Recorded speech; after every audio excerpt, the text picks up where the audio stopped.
Hey, welcome. It's The Breakdown with your not-so-humble talking hairdo, Ben, and my new co-host, Blake Casper, the resident Aggie extraordinaire.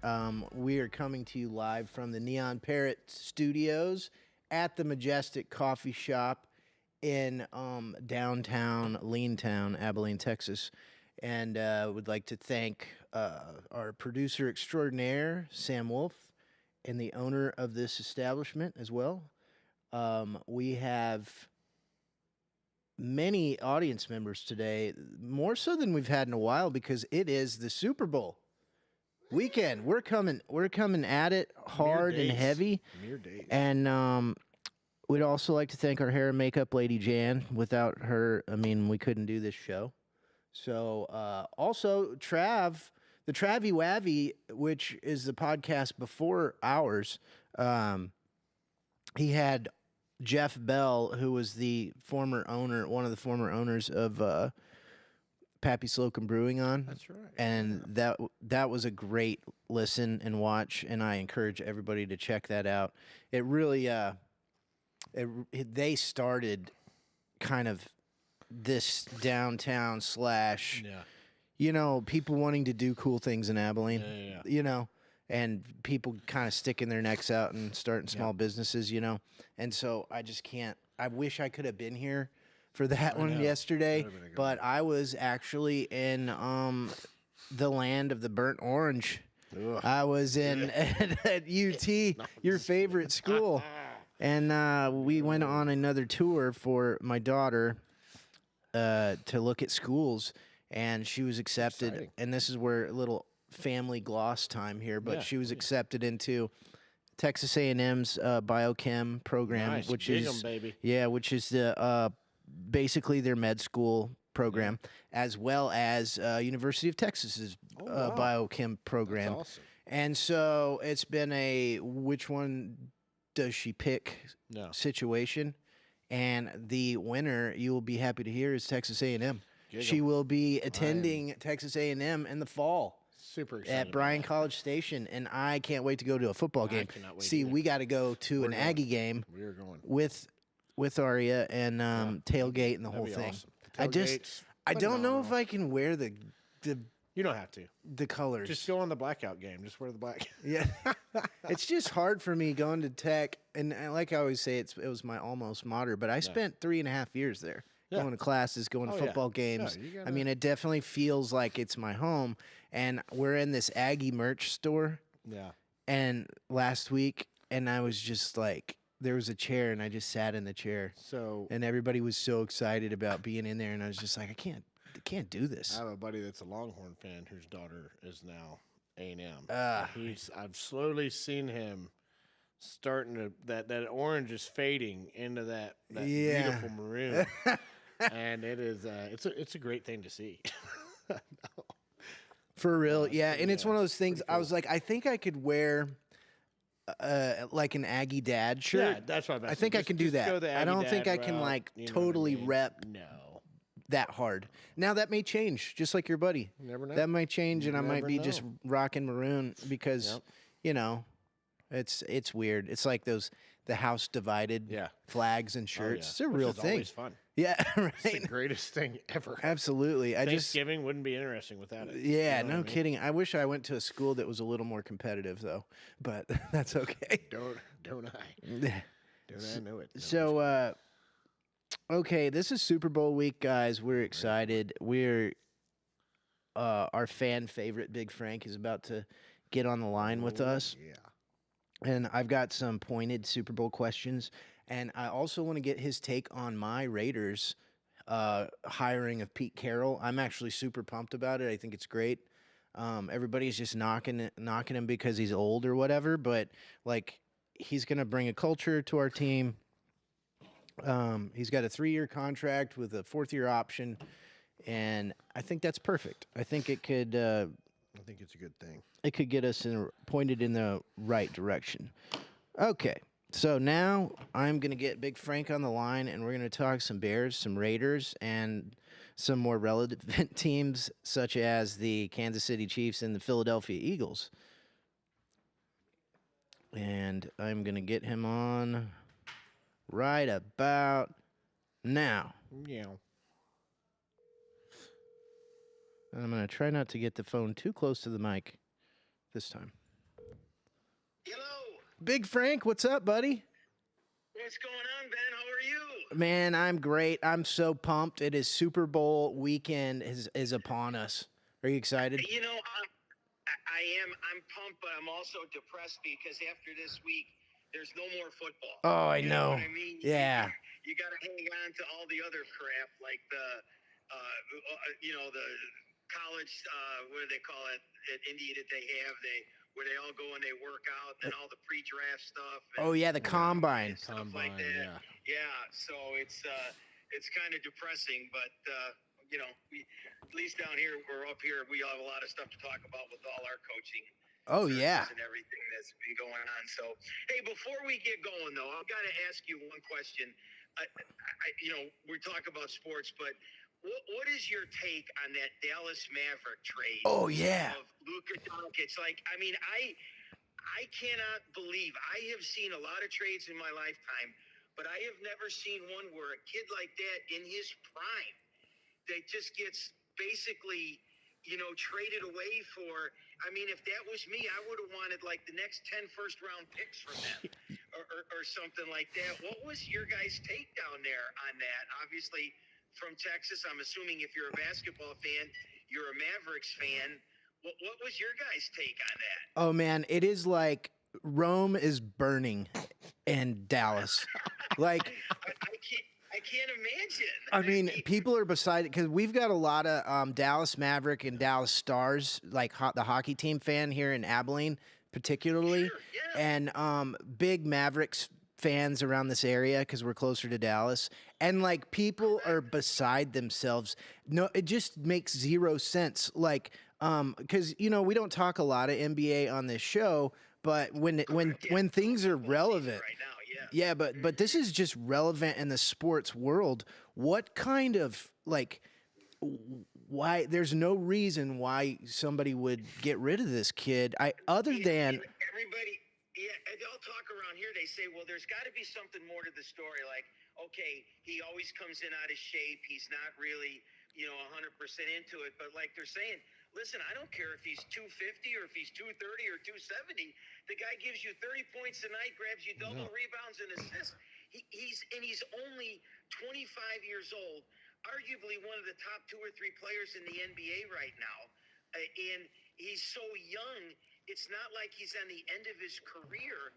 Why would you give up on that? You were in the finals last year. 2 years ago, you were in the conference finals. I mean, it's just like it's crazy. That guy, I don't understand it. And like people saying that he shows up out of shape. Well, his fat ass took you all the way to the finals last year. You know what I mean? Who cares about that? Yeah, exactly. You know what I mean? It's just like, especially in basketball, basketball is like that. Who cares what goes on until the playoffs come in? Yeah. You could be in first place or fourth place, and everybody's in the playoffs. It's like hockey, and it's whoever gets hot at the right time that does it. And it's like, so who cares about the regular season? It's too long, And when it comes time to play it in the playoffs, the guy always shows up. I mean, I got lucky a couple years ago. We got tickets and we went to a Bulls game. They happened to be playing Dallas. And that guy is phenomenal. He can play. And I can't believe that you would think that he would be like a Maverick for life, how they could just let him walk. Yeah, like you remember Dirk Nowitzki, right? Correct, yes. So, he stayed with that team for 20 years, and he was. This Luka kid could be their next Dirk and bring titles home to Dallas. But the only legitimate argument that I've heard is that they didn't want to have to give him a supermax deal, which would have been another $100 million. Correct. And kind of but screwed him on that, but you're going to pay him anyway. yeah, because somebody's gonna pay him. Supermax, Yeah. and listen, whatever you paid him this year for the Supermax in 3 to 4 years, if he continues, it's going to be cheaper. Yeah. You know what I'm saying? So I don't understand that point of view because it's a lot of money now, but like in 5 or 6 years, he could be like the 8th or 9th highest player in the NBA. Yeah. The way it goes, because there's always somebody coming out. He reminds me of the guy out in Denver, the Joker. Yeah. You look at him, he looks like an athlete. He's a big, tall 7-footer that looks like he's overweight, but all he does is shoot threes and rebounds too. Yeah. I mean, I just don't get it. I mean, I was totally shocked when I heard about that one. I'm going, man, I'm glad I'm not in Dallas or a Dallas Maverick fan. Oh boy. I would be really super pissed. Yeah, it's crazy because this might be, and this isn't just my take, but as a Texas sports fan, this might be one of the worst years for like Texas sports because you got the Cowboys. The Cowboys hire was garbage. Yep. Schottenheimer is a terrible hire, and Jerry is totally losing it. Now you got the Mavericks ownership group doing this kind of stuff. It's just it's a rough time to be a Dallas sports fan if you are one. Well, join the crew down here or up here. Yeah. Because that's what it's been like in Chicago. Between the Bulls, the Blackhawks, and the Bears. Oh yeah. It's like let's get something going at some point. It's gotta turn around at some point. But we're that's how it is. So Well, you're gonna go. It's gonna be cyclical. Like the Bulls, they won 6 championships in the '90s. The Hawks, they won 2010, 2013, 2015. You can never stay on top. All the way around. So you're just hoping that it comes back your way. Exactly. Soon. So. Heck yeah. So yeah, the Luka trade makes zero sense to me. I all I can think is there's something more to that story. There's got to be. I'd hate to be that GM because I don't think he'll ever be able to get, if this thing doesn't work out, and even if it does work out, they were talking about, so he wins 1 championship, big deal. Yeah. It's like you could have won multiple with this kid because he's young. So it's like a no-win situation for that guy. I mean, he might not ever work in the NBA again if this thing turns his flat on its face. Exactly. And Anthony Davis that they traded for, Charles Barkley calls him Anthony Street Clothes Davis because he's always injured, Yeah, they're never playing. So oh man. I mean, and he's 5 years, 6 years older. He's like 32, and Luka's only 25. So what are you making that deal for? Yeah, that's crazy. It's mind-boggling. So that's why we're not in those positions where we make those decisions. Thank God. That's you're in the pressure trying to do something right. Yeah. And get yourself a championship, and doesn't work out, falls right in your face. So, oh well. So one thing to transition to football, I heard yesterday that the Mr. McCaskey passed away. Is that true? Well, no, it's his daughter, George Halas's daughter. Oh. Was Virginia, and he only had 2 kids. One of them was named Muggsy in Virginia. Well, Muggsy died actually even before George Halas died. So the only one left was this Virginia. I'm assuming her name was Halas, but she married a guy by the name of McCaskey. And when her brother died, then she became the sole owner, Virginia McCaskey. She was 102 years old. Yeah, 102. I heard that. That is wild. Yeah, she passed away yesterday. So, and they've always said that they would never. It's one of the last. It's family owned. The majority of the Bears are owned by the McCaskies, and so her thing was, she promised her dad that she would never sell it. So now that she's not around, she has 10 children and a bunch of great grandchildren, and I'm sure they're all going to want to sell and get their money because they're worth a couple $2 billion now. They'll still probably have some minor ownership in it, but that's the biggest thing now is, they always used to operate as like a family owned. Now they want to get some people in there that, that are going to throw money around and get the right kind of people in here. So it could be very good. Has that family owned the Bears the whole Like I time say, since the inception of the Bears? Mhm. Wow. Yeah, she was. I mean, she's been pretty fragile for a while, and she just celebrated her 102nd birthday. But yeah, so it'll be interesting to see what they do as far as the ownership of the club. I don't think it affects the day-to-day operations because her son, uh, George McCaskey, has been running the Bears for the last, I don't know, 15, 20 years or something like that. So, uh, we'll see where it heads, but it's just a matter of like ownership now. So I gotcha. So onto the Super Bowl. Let's go ahead and make some picks here. I'll let you go first. What do you think happens? I'm just, the lines, the gambling lines, as I always like to talk about, they're even Steven. So it is just a pick 'em. yeah, It's a like a pick 'em game. Yeah, it's really close because I think you have two top five defenses. Kansas City and Philly have great defenses. I think Kansas City's offense is a little bit more explosive, but the thing that I got going, my pick is I think the Eagles are going to win for the simple reason that if they can get Saquon going yeah, and get him running and control the clock and keep Kansas City off the field, that only benefits them because both of their defenses are really, really good. And so it's a matter of who can stop who. They've had 2 weeks to prepare, and I'm sure their big game plan is, well, how do we stop the run? So I think they have to, if they can't get him started early, that hopefully they have a backup plan where they can go to receivers and stuff like that, because I think Kansas City's main focus is going to be trying to stop Saquon Barkley. yeah. I would. They don't have, other than, I think it's A.J. Brown, they don't have any other receivers. So I think that's their big focus. Right. I would agree with that. I think I'm gonna take the Chiefs because I've really only bet against them one time this year. Yeah, and it's hard too because they always seem to find a way to win. They don't beat themselves, and that's the thing about them is they'll take advantage of your mistakes, and if you don't come up with a good scheme, they'll just take advantage of mistakes, and then they'll do what they do because they don't turn the ball over themselves that much. yeah, and also I tend to pick I tend to go with which team's got the best coach and the best quarterback. And I don't know if we can trust Jalen Hurts in this situation, but like Philly is stacked. I think they have the better talent, but I think what I look at it is too is I like to see the philosophies of their D. Vic Fangio, Eagles, he doesn't like the blitz at all.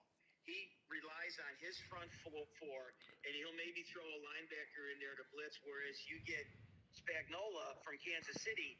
That guy's a mad scientist. He puts 8, 10 guys on a line of scrimmage. You don't know where it's coming from, so half the time they're trying to figure out where the pressure is going to come from. So that's what I'm looking forward to most, is seeing how both those defenses, try to react and try to get to the other guy, because they couldn't be more different from one another. yeah. And I think that's going to be the key to the game is who can handle, if the Philadelphia can handle Spagnola and all the stuff that he throws at you, and they can get Saquon going and can control the clock, I think Philadelphia wins it. I think it's going to be a close game. I don't think it's going to be a blowout. But if it is close and it gets to the end and Kansas City's got the ball, Yeah. I mean, you might as well forget about it. Yeah. Find a way to do it. So, Yeah, we all know what happens there if that goes down. Yeah. Well, I'm hoping for a great game. That's what I'm rooting for, is let us finish this season with a great competitive game. And then Yeah, I think it will be too. I really don't think with those defenses you're going to get a lot of blowouts. Right. I really don't. Right. So I got another Super Bowl related question for Big Frank here.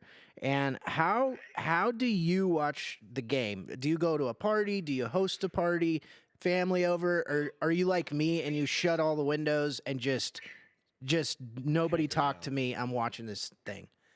We used to have a Super Bowl party at our house, and it was like one of those where everybody really stuck around, because if the kids were small in their younger days, they'd stay till halftime, then they'd clear out, and then I watch a game. The last couple of years it's been going. We're actually going to go over to Jenna's on Sunday. She has a good two friends of theirs that come over, and Diane and I'll go over there, and I like to watch the game but I don't want to be interrupted because I want to watch the commercials. Yes. And go along with it too. Exactly. You know, and so if it's a big crowd or anything like that, I'm not into that or going to like one of these, restaurants. Although last year we were down in Florida, some friends of ours rented a place in Destin for about 6 or 7 weeks, and we joined them for Super Bowl week along with some other couples. And there was this little small Italian restaurant that had maximum seats of about 80 people that could fit in there, and we reserved a table, and it was quiet because they had screens, but they also had squares. I won 3 out of the 4 quarters with the final square going into overtime. I won about $900. Oh, So yeah. I got to watch the game, and it was quiet enough where you couldn't, you weren't distracted. But I don't want to be distracted. I want to be able to watch the game. Yeah, that's me too. Yeah, I think I was talking with my lady, like, oh, should we have people over? Or should we do? And I was like, nah. Like it's gonna be me and the TV, and could you please make a 5-layer dip? You know. Make a 5-layer dip and then go over it. No, I'm just kidding. Yeah. Heck yeah. That's I like to watch it. So I mean, and there could be people around, but I could still, focus on the game. Right. So. Well, if you're gonna be at Jenna and Derek's, then you're gonna be safe because they're gonna be watching that game too. So. Yeah. Well, Keegan and Carson, they're kind of all over the place, but we get them into bed by 7 o'clock, and oh heck yeah. Just go sit there and not be bothered and watch the end of it. So. Heck yeah. So Big Frank's taking the Eagles. I'm taking the Chiefs because I think this is destiny. I think three-peat. I think that the narrative of the Chiefs hate will just be increased by 1,000. I think Taylor Swift and Travis Kelce get married in the off season, and then everybody's just pissed. You know what I mean? I'm taking a bet that Taylor comes down at halftime and does a song.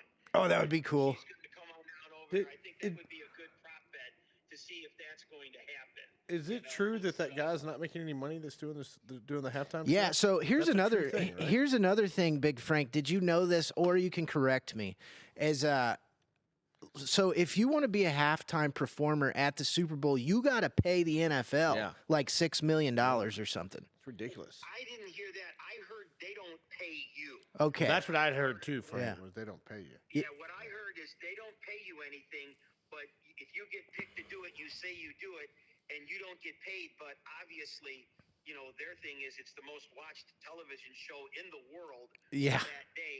So you're going to get all the free advertisement in the world. Yeah, and next week I can't wait to break down what goes down this weekend. And I kind of think, and this isn't, and I love all kind of music. I like hip hop. I like rock and roll. I like everything. Me but too. but I I like the combine of it. but I kind of the last couple of years the halftime show has been kind of like wah like give me Shakira and J-Lo again. Give me that. Something that's pretty good. I think with all these, especially with these young modern ones, Yeah. they try to get into, and they try to put more of it on a show, with the exception of the music and stuff like that. So I watch it out of the corner of my eye, but that's when I usually I'll get up and I'll try to do the bathroom break and everything. Because like I say, I hate to even leave the game during the commercials because I love watching the commercials. Me too. It's such an event, like the whole thing, all the way around, from the football to the commercials, the entertainment side. I mean, this is just one of the many reasons I just love football so much. That's why you station the TV where you can see it from the bathroom. Yourself. But so we'll hook up next week and see what all ends up going down, and I can't wait. Yeah, and we got to get you down here next year. You and your guys got to come down. Oh, we're coming. I've heard you talk. We got rid of our old Bears truck. Yes. Okay, that's awesome. Actually, I'm in the car here, and Diane's been really quiet with it going. She hasn't been a big fan of it because I went out and I bought a new truck, a brand new Yes. a 23 Dodge, and I'm putting in about 25 or 30 grand of equipment in there, and we're supposed to have a really big, huge blowout one. So we're getting ready to. It should be done in a couple months, and we're going to have a reveal, but we'd love to get you down for a game. Oh, we're coming. And come down out and see how we tailgate down here. So, Oh, heck yeah. We're coming with producer Sam, with Trav. We're bringing the whole crew, Big Frank. So I hope you guys are ready. there you go. Oh yeah, we'll be ready for it. Just let us know when you're coming. Hopefully, we'll do it in the beginning of the year when it's not too cold. Yes. October, you're good. Come November, December, you're kind of. Yeah, us Texas boys might not make it. Yeah. Right. Well, hey, Big Frank, it's great. It's great to talk to you, and tell everybody we said hi, and we'll talk to you next week. Sounds good. Have a good Super Bowl. We'll talk to you next week. All right. See you, Big Frank. All right. Bye-bye. How cool was that? Oh man, the new tailgate vehicle. Wow. I forgot. 30 people grand. do go all out for those. Dude, that is so cool. I can't, and I'm serious. I really want to go to Chicago, maybe September. That's amazing. And catch one of those early games, and when the weather's still beautiful over there, it'd be so cool. He's not lying. Like once he gets like, I lived up there Mm-hmm. for a while in Champaign area, Right? and it was brutal. I'm not made for that. Yeah. Like I realized that real quick. Yeah. When I was driving like an '86 short wide truck, Yeah. I had to like sit out there for 30 minutes trying to get the thing to start every morning. You know what I mean? During the winter, and then just living on a prayer, like Jesus take the wheel the whole way to work. Dude, for real. Terrible. Man, okay. I think the Chiefs win. What's your pick? What's your Super Bowl pick? Yeah, I can go either way. So there's a thought out there that that the reason I think that the Eagles have the better team as a whole, Yeah. right? So the better all around team, right? But also this little funny thing for you, going back to the refs, is that now the refs are under so much scrutiny. Yeah. Right, they've come out with a lot of stuff. So a lot of people now are saying, throw that bet out there for the Eagles because the refs are going to really be going after the Chiefs to prove that we're not one-sided. You know what I mean? I'm not saying that's true. I don't necessarily think that's going to happen. I think that's. I just hope. No, that I think I just hope that the refs stay out of it. Yeah, I think That's you what I make want. a Let them play football. You make a good know what I mean? point because there's some serious scrutiny on the Oh, there refs, is. and Yeah. to the point where, I mean, a lot of fan bases are kind of in an uproar, especially the Bills, Oh, but so I think that's a great point. yeah. And I mean, but in the Bills fans and everyone's like, you're just crying. But you go back, you watch the end of the game, there was It's a pretty flag, bad. and then they got picked up on the spot. I mean, there's just all these little things Yeah, it was bad. that you can look at that the refs did not do themselves any favors. No. Let's put it that way. No, and when you're talking about the refs and a divisional championship game, something's wrong. I mean, to me, I think that I would like to see a lot less ref involvement. Like, Yeah. let's just let these guys play. Yeah, let 'em football. play. And You if know what it's I mean? something Let 'em be a little rough, egregious, you know what I mean? yeah. Let something just absolutely, like, I get it. Like, you're hanging from the dude's face mask. Yeah. Stuff like that. Like, I get that. But let's let them play football again. Heck yeah. So your but yeah, pick, I'm kind your of going pick for is the the Eagles? I think that the Eagles are going to do it, but I like your take on the storyline because I Yeah. mean I said this last week that kind of NFL has turned into an entertainment business versus a sport Right. to me, just in certain avenues, and the storyline would be a lot better if the Chiefs won. You know what I mean? Because you got a three-peat, you got the whole Travis Swifties. Kelce, Swift story thing going on. There's just a lot there that you can play on Yeah. to bring in. And like I said, I think that the NFL is trying to rebuild their numbers. You know what I Yeah, mean? yeah. And they're no way, shape, or form hurting financially by no means. No. But I mean, they just took hits Yeah, in their numbers Yeah. that were all-time low hits. right. So I think that they're going to try to do everything they can to bring those numbers back up. And how do you do that? You get Yeah, you millions of little girls, Swifty Yeah. fans, Yeah, or you whatever, get boy, girl, polarizing. whatever. You know what I mean? Yeah, Whoever's going for Swifty, yeah, something involved polarizing. in the game. Heck yeah, dude. So you're taking the Eagles. But I just think from a football perspective, Yeah. if it's called, if the rest stay out of it and everything's called, I think that the Eagles have the better team. Yeah, I think, and as much as I like the quarterback of the Eagles as a person, he's you know, been through a lot of adversity in Alabama days. He's a good guy. I just like, dude, I don't know if it comes down to he's got to win the game. I don't think that happens. I don't either. I think if it's close in the end, you're absolutely right. Yeah. Mahomes has been there so many times. Yeah. I mean, he knows how to finish. And they're in 2 weeks to prepare. Yeah. You know, I think. I mean, it's a lot, but it's not a lot. Yeah. You know? So I'm gonna bet on the Chiefs. That's my pick. And there's a good reason the bet lines are so close. Yeah. I mean, I think there's so many avenues. I'm hoping it's gonna be a good. That's all I want. You know, the halftime show to me is so cool generally, but the last couple of years it's really sucked. I haven't. And I just don't think that. I don't think that like the hip hop rap thing translates well as a performance. Yeah. Do you know what I mean?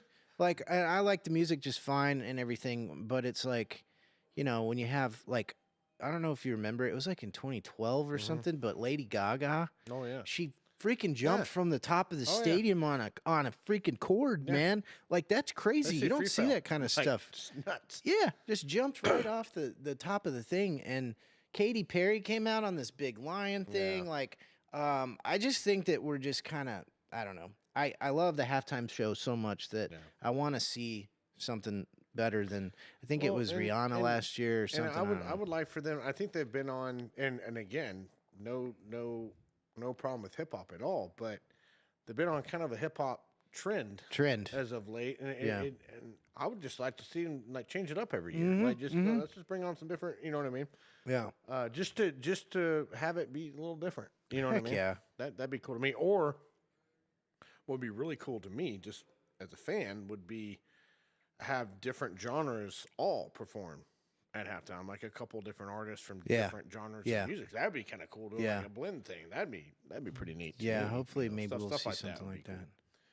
So, do you ever watch any WWE? Oh yeah, you do. Oh yeah. Royal Rumble. So the Royal Rumble was last weekend. Samoan just won the Royal Rumble. Yeah. So I haven't. I used to be the biggest wrestling fan when we were kids. Like it was everything. Like you were either a WCW guy or a WWF guy, and I thought the WWF. My son was asking about like what was it like back in the day with wrestling, and I was like, oh man, it was so good. And the WWF was kind of like the trailer park version. It was. You know what I mean? You had Stone Cold, Undertaker, Mankind. It was just gritty. And that was the Attitude Era. Yeah. Remember that was right in the beginning of the Attitude Era, and that's what launched it. Yeah. I mean, it was dying. I love the WCW. And you know, WCW was that was my favorite. So back then was when, you know, Scott Hall and Kevin Nash broke off from, they had the curtain call, which was a big deal in the WWF. Anybody knows anything about wrestling, right? The curtain call, big old terrible. You don't do that in the business back then. And then Scott Hall and Kevin Nash go into WCW and just skyrocket that company. Yeah, that was crazy. I mean, that was awesome. And then you had the Monday Night Wars and all this between WCW and WWF. Yes. And, you know, it was a great time to be a wrestling fan. Yeah. And then now I'm trying to so I'm trying to get back into it a little bit. It's harder now because of what we saw. Yeah. It was so good. Yeah. And so raw. And there was, I'm not being mean by this, but there wasn't so many feelings in it. Yeah. You know what I mean? It was all for entertainment. You know, I guess that some things cross some lines. I understand. I'm not going to debate that with anybody, but I mean, it was just good old fashioned entertainment. Yeah. Everybody was a target. Yeah. It didn't matter. You know, it's like South Park, right? Everything's funny. And so let's just make fun of all of it or make fun of none of it, you know? And then I think that they had to change some things, which I agree. You know, we had to change with the times. Yeah. But then it just got to where it was, for me, it was just, the stories weren't as good. I don't think the storytellers, meaning the wrestlers, were as good. I just think we went through a lull of like we had such great characters for so long. Crazy. And then all those guys kind of... Do you know that Rey Mysterio is still wrestling? I just saw him in the Royal Rumble. And that guy's got to be 60 years old. When he walked into the Royal Rumble, I was like, that's not... Dude, is that little Ray? That's Ray. What the... Yeah. Yeah, I couldn't believe it. How crazy is that? I didn't think this show was going to go towards wrestling, but I think that it's like well, your son and I had to talk about this yesterday. Oh yeah. Right? So when we were driving, he got the new WWE video game. Yeah, yeah. And he was playing, and he was talking about you can unlock some of the older characters or whatever. And I was like, well, that's pretty cool. Yeah. So that's awesome. Yeah, he was kind of filling me in on the latest wrestling biz. Nice. Yeah. So I actually have a really good friend, Devin, who is in Booker T's wrestling academy in Dallas. Really? Now. Wow. Oh, yeah. And apparently he's almost ready to make his big boy debut. Oh, not in WWE, but whatever there's like all these different little companies. Yeah, WWE I think you have like the now. ECW or some basically how they get them items. started. Yeah. Yeah. But every time I see him, he's all bruised up and beat up. Yeah, man. You know what I mean? A lot of people don't know. That's some you rough gotta stuff. be an athlete to be in there. Like, yeah. You gotta take some hits. Yeah, they are entertainers, but they're athletes for sure. Because I think that's my favorite story. It's just Hillary. Shout out to another podcast, 6 Feet Under. Is amazing to listen to. It's The Undertaker, and he just brings on everybody. And him and Kane, when they talk, it's just hilarious listening to what goes on behind the scenes. Yeah. Like all the shenanigans these guys got into, and the airplane rides, and the bus rides, and the car rides, and just how everybody really was behind the stage. And then I heard there were some pretty interesting bar fights back in the day. Tons of them. And like where people would want to mess with these dudes because they're like, oh, you're just a wrestler. And then they kick their asses. I can't remember the guy's name. He was like the original Samoan Savage guy way back. I know. Long hair. Oh, you would recognize him. You saw him. Not Umaga, but before that. Anyways, they said you could not control that guy in the bar. Like he just get drunk and just go crazy. Yeah. And but yeah, it's really neat to see what these wrestlers are doing now. Yeah. You know what I mean? Like Diamond Dallas Page has a yoga studio where he does a specific kind of yoga to cater to these athletes. But it's super cool. Worth looking up. Sorry, went on a tangent there. No, that's cool, man. But Diamond Dallas Page was also in one of my favorite. I have like a billion favorite movies, right? Yeah. But one of my favorite movies is called Domino with Keira Knightley. Oh yeah, I love that movie. I think Diamond Dallas Page plays like he's one of the bounty hunter or something. I'm not sure, but man, they made him look rough. But Domino, what a badass movie! Mickey Rourke. A good movie. So he was also a bounty hunter in The Devil's Rejects. I don't know if you remember that. Oh yeah, he was Rob Zombie. Him and Danny Trejo. Danny Trejo, that's both right. Bounty hunters. Do I ever remember that movie? That movie came out when I was actually at Tech, and like, holy crap, that movie was crazy. Best soundtrack to a movie ever, probably. Hands down. I would say that and American Graffiti, if you can remember that all the way back. American Graffiti was. Is that where they drive the old cars? Ron Howard, and it's just a bunch of old cars. Yes. Harrison Ford was in it. Ron Howard was in it. Richard Dreyfuss was in it. Yeah. Like a bunch of old actors were in it, and it was phenomenal. Some of the coolest cars you'll ever see were in there. I need to watch that. The soundtrack was great. Like, it's a goofy movie, like from back in the day. Mm-hmm. The fight scenes are goofy, but the car race, they played Green Onions to drive. I don't know if you ever heard that song. There's no like singing to it. It's just like this beat. But it's John and his name was something Alfalfa. I can't remember exactly, but Harrison Ford's character is driving like a 55 post Chevy. This is wicked. And then a 32 yellow coupe, and they're driving out to race, and the song is playing. It's the coolest. One of my favorite scenes of all time. I need to watch that. I started watching it one time. And just an amazing soundtrack. And I was like, this looks like it's going to suck.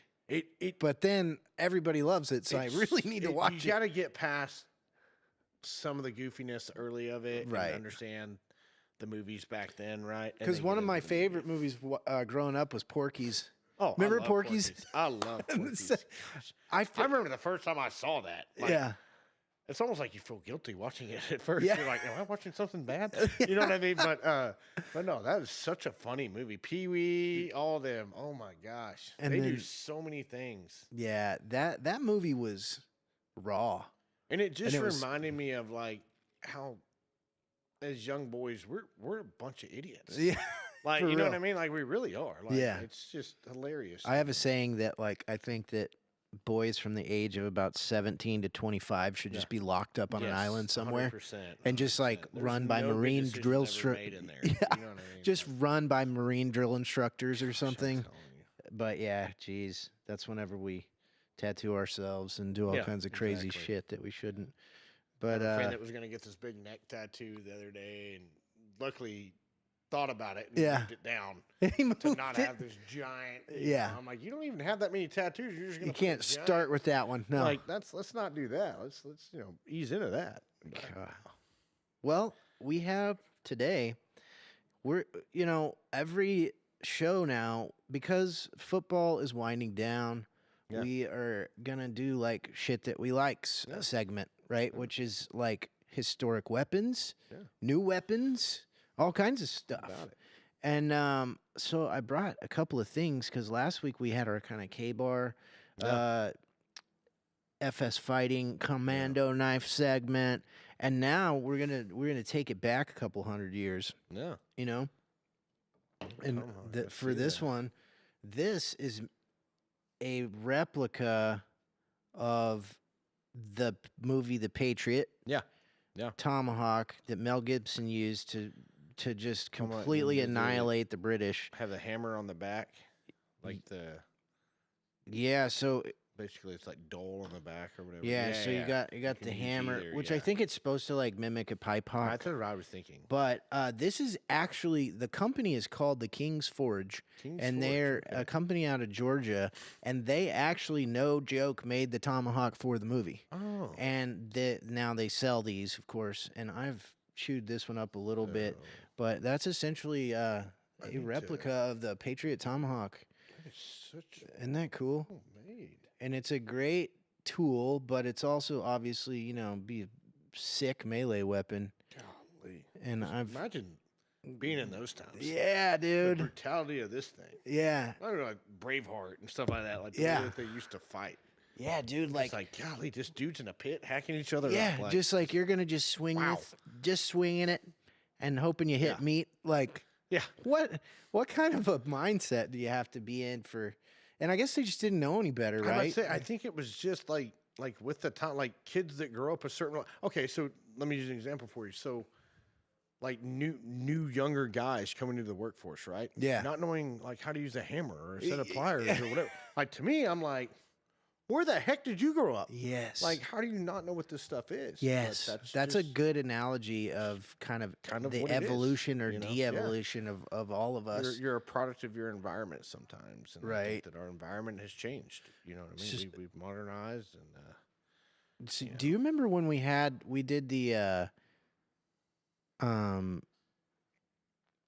did the security class with the crazy guy with the baton, it was for handcuffing. I don't know if we should drop his name. I'm not gonna drop his name. But this guy, folks. So we had to do this baton class and learning how to handcuff people for our security license, and we found a guy that does that. That's T. Cole certified, right? Yeah. And he was absolutely a crazy person. And what made me think of that? Oh, so this other guy who I never really liked because he was another martial arts guy. What's his name? He was Doug's like martial arts guy. Ray. Never mind. I know his name, but yeah. Yeah. Well, to me, he's strictly jiu-jitsu guy. Yeah, he's just kind of an asshole because he found out I'm a martial artist, and that's how it always goes, Yeah. But anyways, I had a book called The Fighting Tomahawk in my dojo, and that guy was like, "Can I borrow this?" And I was like, "Yeah." And that was like 4 years ago, and I still didn't bring it back. Hell no. Oh my God, we're hunting this dude down. You're on notice, sir. But what I learned from this book, I actually read it and I made myself a swinging wooden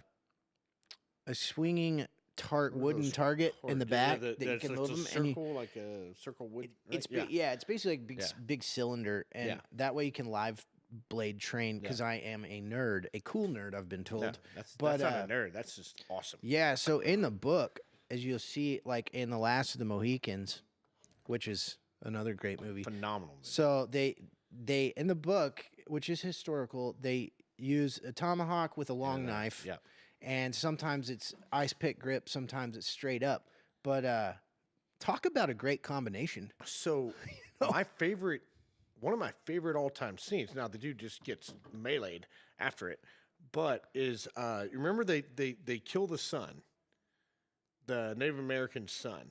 Oh, remember on the cliff, right? Yeah. Well, the guy that I cannot believe he's so famous. Magua. Whenever the father's running up, and he pulls out his tomahawk and does the other one. Oh, and yeah. just gets ready. Oh, dude. You know how many times I've been in a mirror? Oh, or yeah. a shower, Dude. and just standing there doing that was coolest thing I've ever. Now he just gets hacked apart. Yes. Like it's an embarrassment after that. But that scene, I get goosebumps. Thinking Yeah. it amps me up so much. Such a good scene, and I think the way he pulls that tomahawk out and he's getting ready. Yeah. I was like, dude. Yeah. That's how we all want to go. Yes. Right there. Just, you know. Magua gets, and then he gets hacked up by the dad. Gets hacked up by the dad. The dad has that wicked, like. So what's cool about that is that weapon thing is called? it is called it is a gun stock war club. Okay. So what they would Makes do, sense. now his was actually appeared to be made, Like. but what they did is in the early days of the Spanish Spaniards. Yeah. coming in here, the Indians didn't know how to or didn't have the stuff to use the muskets. Yeah. So they would just stick a damn knife through the butt of it. butt, and Right then here. they had this. Yeah. And They would use it just like use a club. Yeah. and like how kind of genius is I was that? about to say, You know, it's like, I okay, actually we love don't that. know how to use this or we can't use this, but we Well, can and- turn it into something else. And back then it was so slow to reload. It's like you Yeah. got one shot in a close firefight, and then you're hands on from that point on. Yeah. I would assume. Yeah, I don't so know, exactly, but Cold Steel actually makes a gun stock war club, and I've always thought about getting one. that's going. No, I'm just We're gonna kidding. get in trouble. Going in the old shopping cart right now. So this knife here is called the Gambler, and this knife was probably made in the 1970s, I Okay. think. Okay. I bought it from a friend of mine that was also a client of mine, and he just has all kinds of cool old shit. But it's a Bagwell knife, Okay. and like Heard of that. this thing is, when you feel it in your hand, which you will in a moment, it's hungry. Yeah. It's weighted perfectly for a fighting knife. Wow. It's kind of a mix between a Bowie knife and an Arkansas toothpick. So I was about to say it seems like in between those. Yeah, so this is like, just feel the weight of that. Doesn't that seem like it's hungry? Golly. Like it wants to. That is so. They don't make them like this anymore. No. And like it's just it's got what they call a coffin handle on it, and Yeah. it's just Okay, I see right there. yeah, it's just a beautiful, beautiful knife. It's actually that's So- probably one of the best knives I own. Where would they? Where is this called? Is this like the knife that they would have in their boot, No, or no? I don't Okay. know why they called I was that just the curious about Gambler. that, 'cause I know that a lot of gamblers would Yeah. carry I in think their this boot or is something, this right? was definitely probably a belt knife, and So what's this right here? Is this So- like- this would be where you yeah, would attach so- it? Okay. so this is the coolest feature in my opinion. Is you just stick it through your belt, and then it's Oh, like that a just belt rests frog, there. and Yeah, it just okay. So that I way you got can you. just put it in your belt. I got you. And I don't know why. I've never cut anything with it. I've never used it.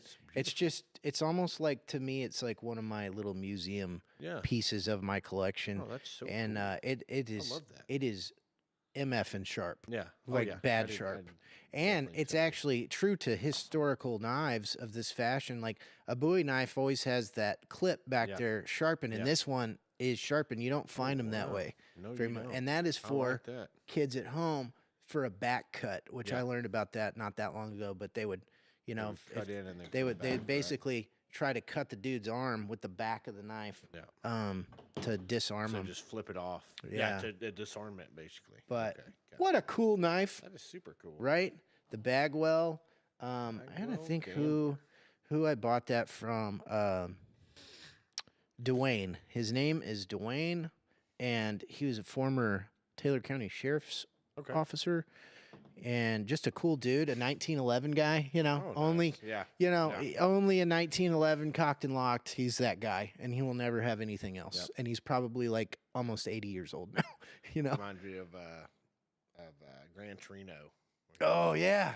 Just a Gran badass Torino, old man. another good movie that I haven't seen in movie. years. Solid movie, man.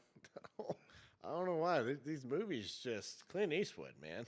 Dude. still getting it. My favorite, yeah. Something. I don't know how old he is. He's 90. He's 93 or 4. He's up there. He is. I still think, to me, the spaghetti westerns are some of my favorites. They were the greatest. Like, Fistful of Dollars. Yeah. I'm trying to think of what my favorite Clint Good, Eastwood. The Bad and the Ugly was solid. Two Mules for Sister Sarah. That's one of my favorites. And then for a few dollars more. A Few Dollars More. That's the one. Yeah. That's good. Beat up in that one really. Yeah. Bad and then come back. Remember like all that. It's the whole storyline of that one was super cool. He's kind of playing both sides. Yes. And just happens to be the hero. You know what I mean? Yeah. Unassumed hero. Yeah. Outlaw Josie Wells, of course. Josie Wells, that was great. And then, okay, so later on in Clint Eastwood's movie career, this is going to be the early 90s with Gene Hackman. Unforgiven. Unforgiven? Oh, dude. Dude, I had not seen that movie. And I saw it for the first time like 2 years ago. I will never... The scene where he goes in, I don't want to give this stuff away, but I mean, if you haven't seen it by now, I'm sorry. Yeah, like, just spoil it. What are you doing? Yeah. No, I'm just kidding. But when he's got the shotgun and it misfires. Yes. And then Gene Hackman's like, misfire. And then he just dumps him. Yeah. I mean, he knows he's going to die. But the funny thing about it is, this is human nature. He was in a fight he could not win. But everybody bolted out of the fear of the off chance they would be the one that he would get.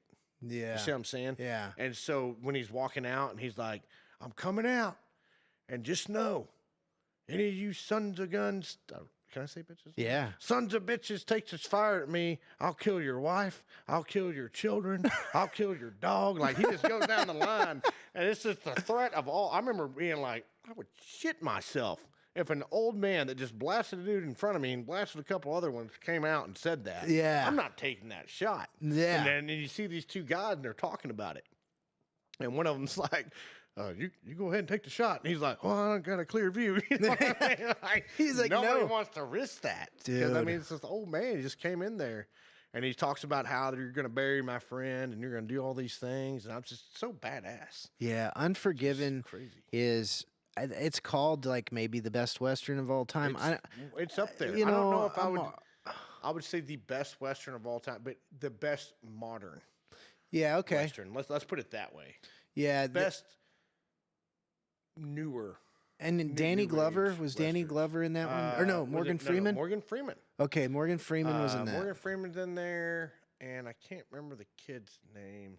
Younger guy that was in there, but he's in a couple things. But yeah, Gene Hackman was great. He always plays it great. Yeah, you know what's sad about reminiscing about some of these old movies is like Gene Hackman, he's almost 100. Yeah, these guys are almost. And Clint Eastwood's almost 100. Yep.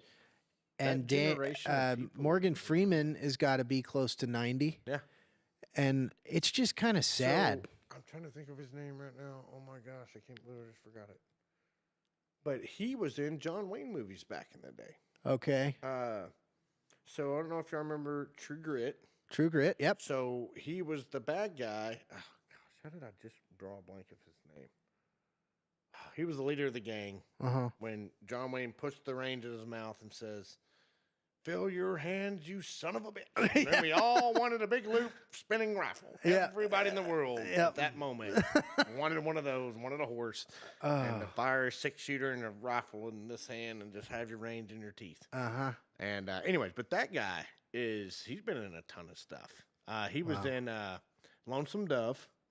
Okay. He was alongside Tommy Lee Jones. He was the other one. The two old men. Robert Duvall. Robert Duvall. I Duvall. just could not in my brain get that. But yeah, and Robert he's Duvall still was alive. In True Grit.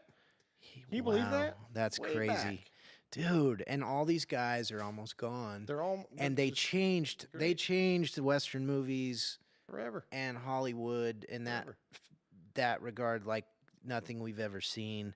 And Robert Duvall, what a badass. And then we So can't good. not talk about Lonesome Dove. Lonesome Dove Like, was so good. And I don't know that you could get someone to sit through like a epic of that proportion nowadays. Not like that. You know, because like that was when I think it had 3 VHSs Three VHSs in the in the thing, and like I think it's like altogether close to yeah, probably. Along with all the Disneys. Yeah, it's like my dad still has the Ken Burns baseball. Oh, wow. That's like that was like 12 VHS tapes, and he would watch that. This girl, I gave my age away to her, but she was talking about how I was in the line somewhere, and she's like, "So good so far," or "How's your day going?" Well, good so far, and I quoted the Magnificent Seven from back in the 70s. Nerd. Where where he's like this old fella, whatever, he's telling a story to Yul Brynner, and they're riding in the on the stagecoach to take the bodies up to Boot Hill. Yeah. And those guys are about to be in a gunfight. And he says, this reminds me of this guy. He fell 7 stories.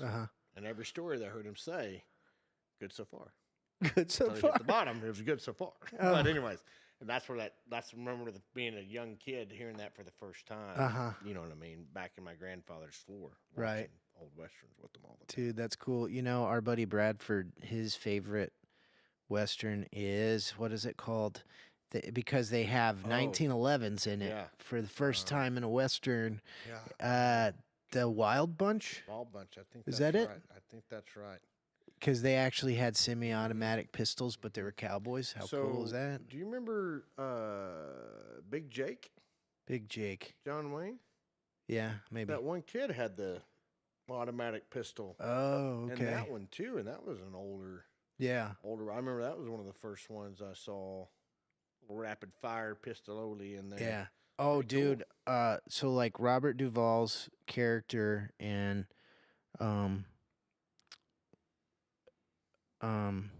the epic Lonesome Dove. Lonesome Dove. He actually, his pistol is a Dragoon pistol. Yeah. So like, folks, if you're still watching, which I understand if you're not, but so like back in the day, they had like most everybody had like an 1890 Colt, or 18 whatever, you know, 1882 Colt, cap and ball pistol. Yep. Well, Gus in the film, Robert Duvall's character, it was a gun that was meant to be mounted onto your saddle for your horse, and like this dude just carried that shit on his hip, you know, like a boss. That's so cool. That gun was almost bigger than his leg.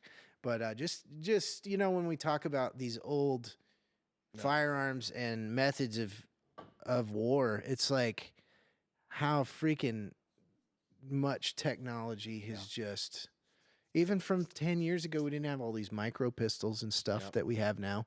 Like I used to carry a Ruger P90. Yeah. So that's a 45 caliber auto pistol that is about the size of this damn tomahawk. It's huge.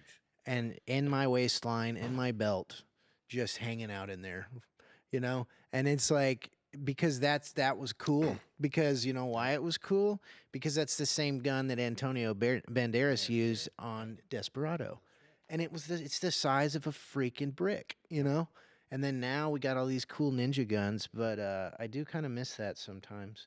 So I have another one here. This one is, I mean, it's not super special to me other than it's, because half the deal about a great knife is what kind of sheath does it come in? That's the problem.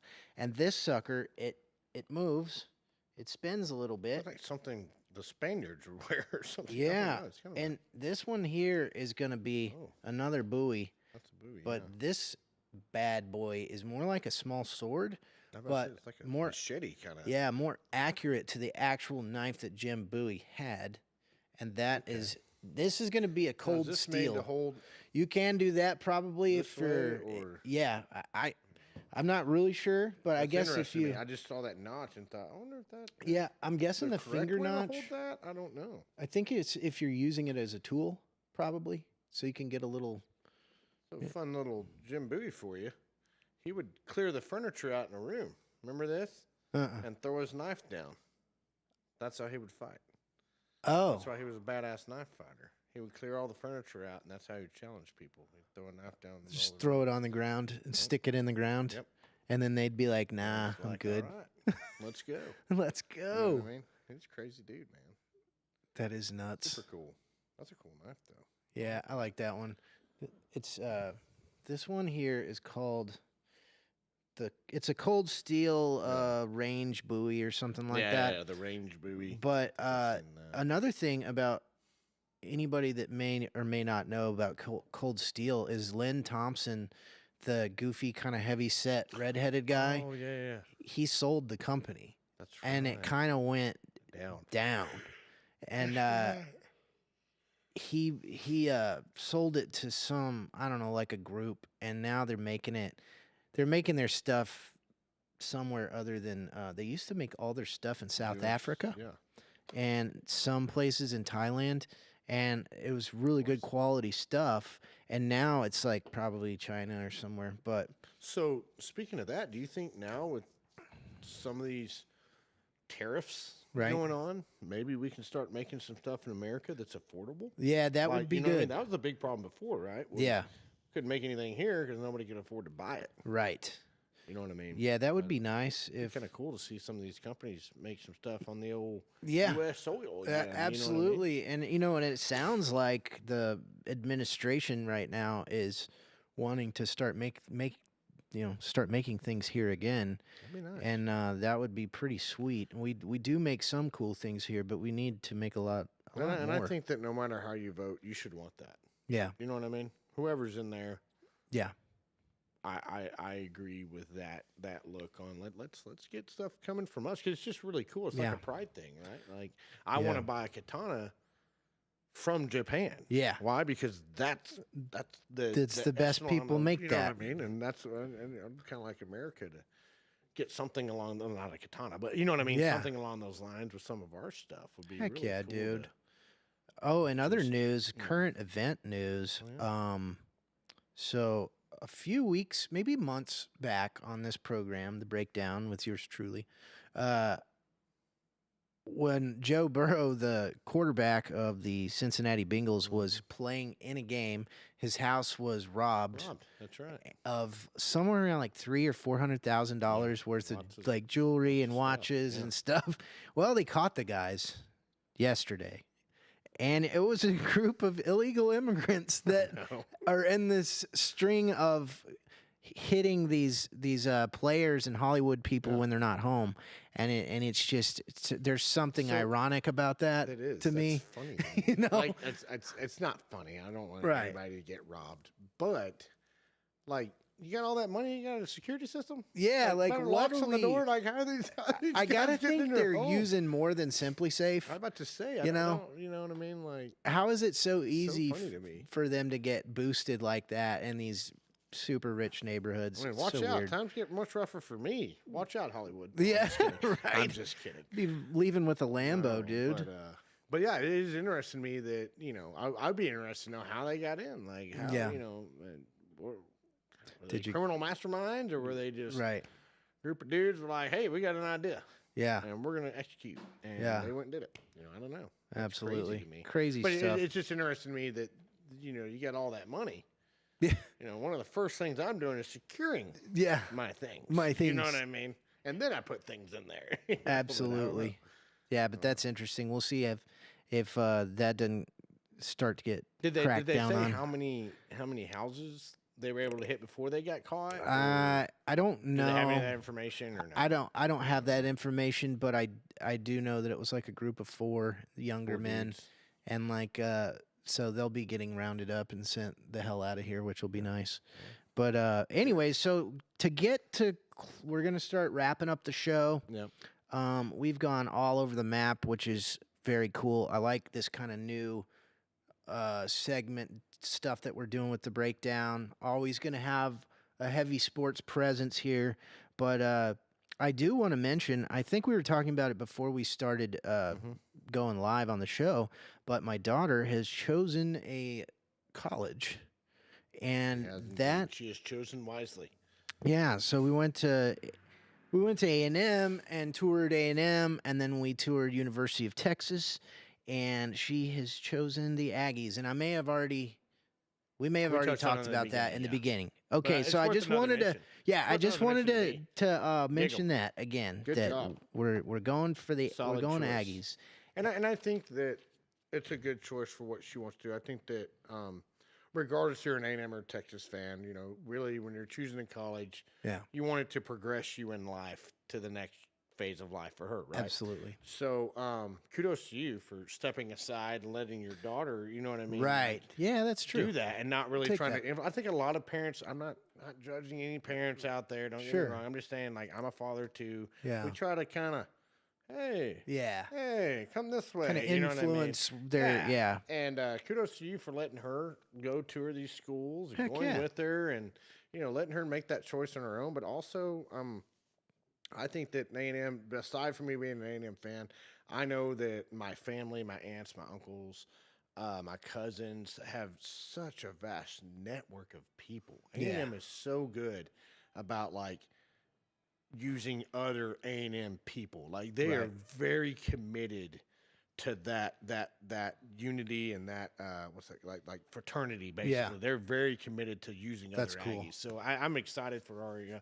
I think that's going to be great. Heck yeah, dude. Very, very excited for her. Aside from me being a huge fan, which that's always going to be awesome. Yeah, she chose that school now. Like we said earlier, we get to go enjoy some of them games. Yeah, we're gonna go see some games. We're gonna go see Big Frank in Chicago. Gotta head up to Chicago and just super excited. We're gonna have some more weapons of war. Next week. Because you know what, between Blake and I, we probably could arm a small tribe of natives. Bring a couple things next week too. But anyways, thanks for joining the breakdown. I hope you guys had fun with all the different ways we're going with this program. I'd like to thank our producer extraordinaire, Sam Wolf, the Neon Parrot Live Studios, the Majestic Coffee Shop. Come down and get you one. And check out the Travie Wavy podcast, which I'm gonna listen to that tonight. Before it is great. The Jeff Bell, the former owner of Pappy Slocum Brewing, I'm excited for that one. Was on, and we're gonna get us a Super Bowl here in a couple of days, and we're gonna see. For the record, Big Frank and Blake picked the Eagles. Yours truly, your boy Ben, going with the Chiefs. And wait, are you betting on the Chiefs? Yeah. Okay, I'm definitely staying with it.